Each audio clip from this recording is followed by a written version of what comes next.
Hi friends, అందరికీ నమస్కారం అండి. ఇవాల్టి వీడియోలో ఉదయం పూట హడావిడి లేకుండా బ్రేక్ఫాస్ట్ అలాగే లంచ్ బాక్స్ ఈజీగా ఎలా తయారు చేసుకోవాలనేది ఈ వీడియోలో చూపిస్తాను. చూసేయండి.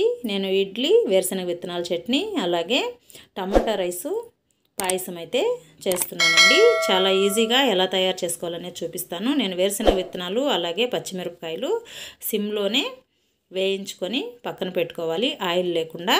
ఇప్పుడు అదే కడాయిలో పోపు కూడా వేసేసి పెట్టుకుంటే మనకి రెండు చల్లారిపోతాయి. అప్పుడు అవి మిక్సీ వేసుకొని ఆరిన పోపులో మనము చట్నీ మిక్స్ చేసుకుంటే మనకి చట్నీ అనేది పాడవకుండా ఉంటుంది. అదే వేడి మీద వేసేస్తే చట్నీ అనేది కొద్దిగా సాయంత్రం లోపు కొద్దిగా స్మెల్ వచ్చేస్తుందండి. అలా కాకుండా ఏ పోపు అయినా మనము పూర్తిగా చల్లారిన తర్వాత మిక్స్ చేసుకుంటే మనకి బాగుంటుంది.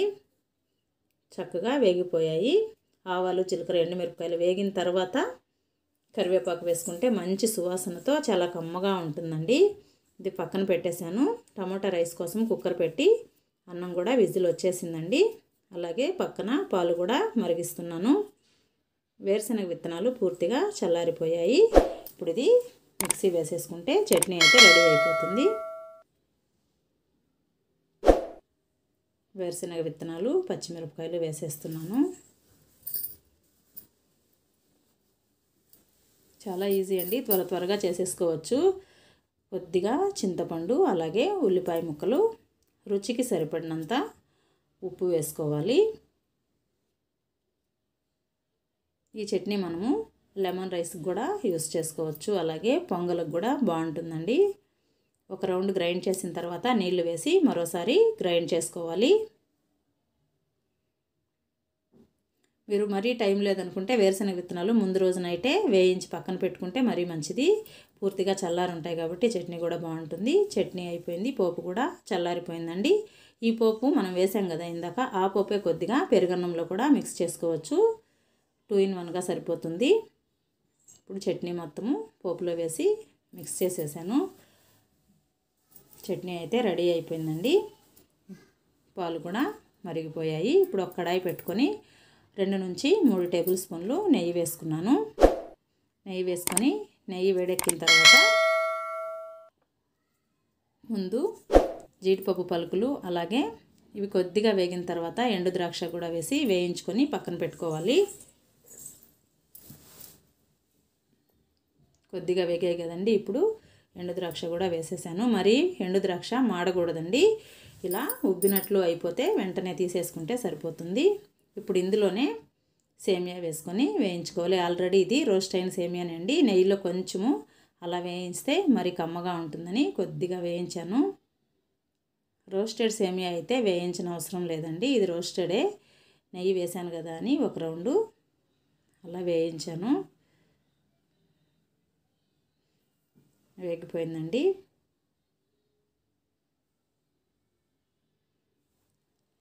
మీరు ఇందులో పాలైనా వేసుకోవచ్చు, లేదంటే మరిగించిన నీళ్లు వేసి కొద్దిగా మరిగిన తర్వాత కావాలంటే మీరు మరిగించిన నీళ్లు వేసుకుంటే బాగుంటుందండి. పచ్చి నీళ్ళు వేస్తే ముద్దగా అయిపోతుంది, బాగోదు పాయసము. నేనైతే పాలతోనే ఉడికిస్తున్నాను సేమియా, మరి చాలా కమ్మగా ఉంటుంది. చక్కగా ఉడికిపోయిందండి. చూసారు కదా, పాలన్నీ ఉడికిపోయింది.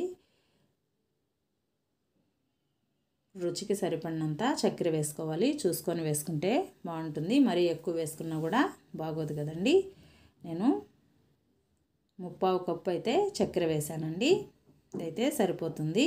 నేను తీసుకున్న సేమియాకి చక్కగా ఉడికిపోయిందండి. ఇప్పుడు ఇందులో ముందుగా మనం వేయించి పెట్టుకున్న జీడిపప్పు పలుకులు అలాగే ఎండు ద్రాక్ష కూడా వేసి కలుపుకోవాలి. కొద్దిగా యాలకుల పొడి కూడా వేసి కలుపుకుంటే కమ్మగా చాలా బాగుంటుందండి. మరి ఎక్కువగా ఉడికించినా కూడా బాగోదు.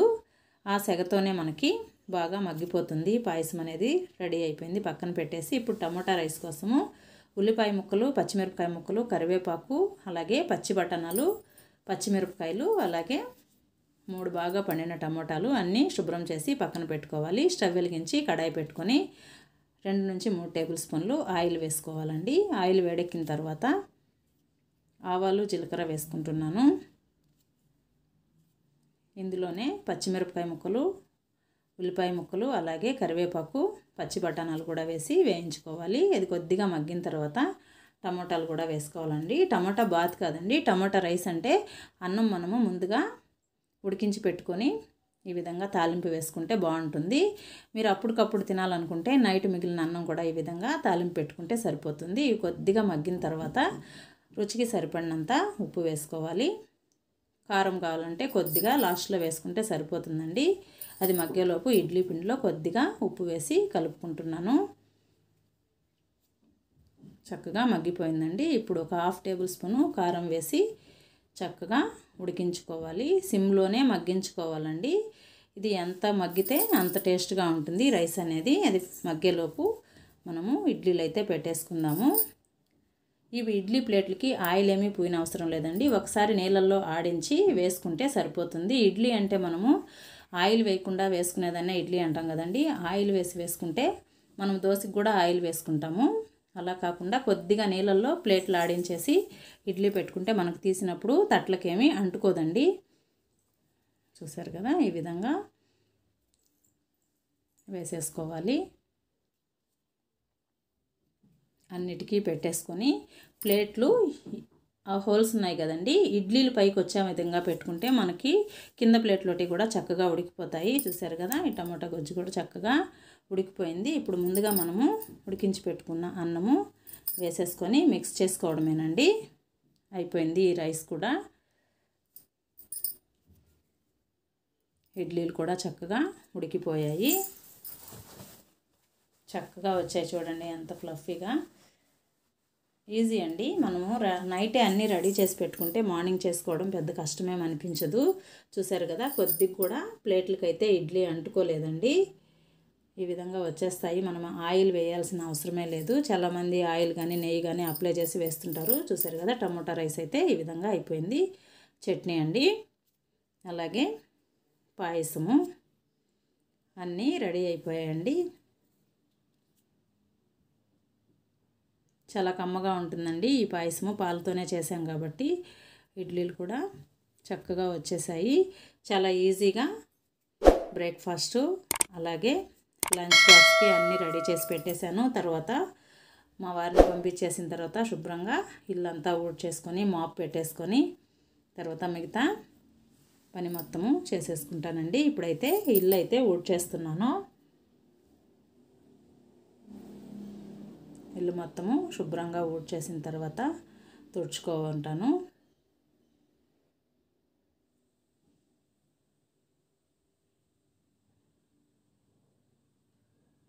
మనం ఏ పనైనా శుభ్రంగా ఒక వైపు నుంచి చేసుకుంటూ ఉంటే పని అనేది మనకేమీ పెద్ద కష్టం అనిపించదండి.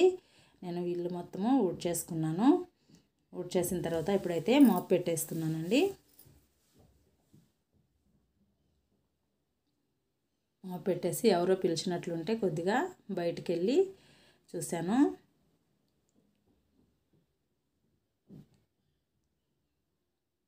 ఎవరు పిలవకున్నా ఎవరో పిలిచినట్టు అనిపిస్తుందండి నాకు.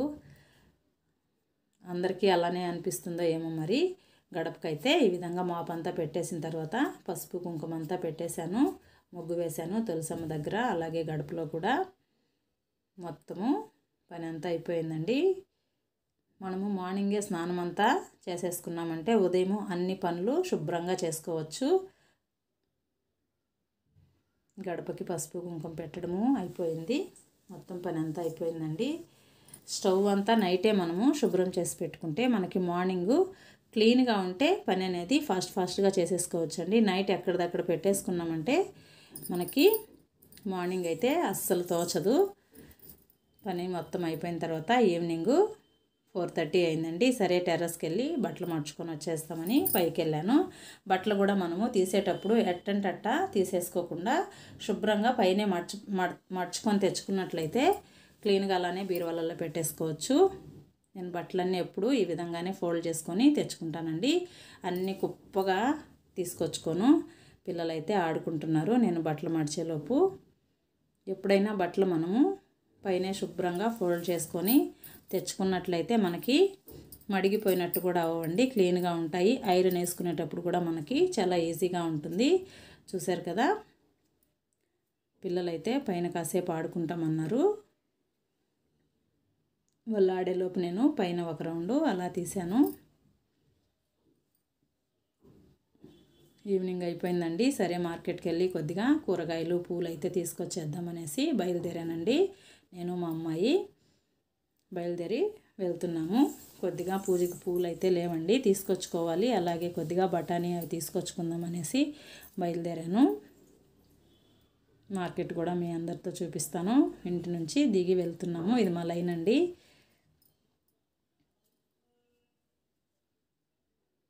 ఇక్కడ అయ్యప్ప స్వామి టెంపుల్ అండి. ఇది మేము వెళ్ళే రూట్లోనే, మా ఇంటికి దగ్గరలోనే ఉంటుంది. పూజ జరుగుతుంది, భోజనాలు అంతా ఉంటాయి.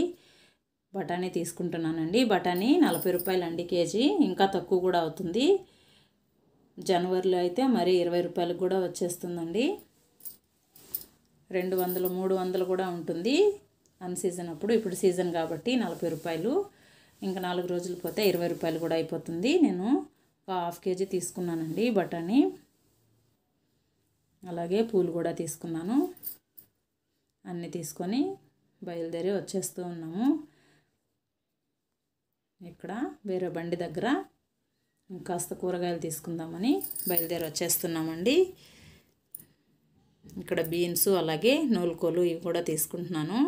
కూరగాయలు అమ్మి బాగా పలకరిస్తుంది. ఎప్పుడూ వెళ్ళి తీసుకొచ్చుకుంటుంటాం కాబట్టి నవ్వుతూ మాట్లాడిస్తున్నారు వాళ్ళంతా. కూరగాయలు తీసుకొని బయలుదేరిపోయామండి.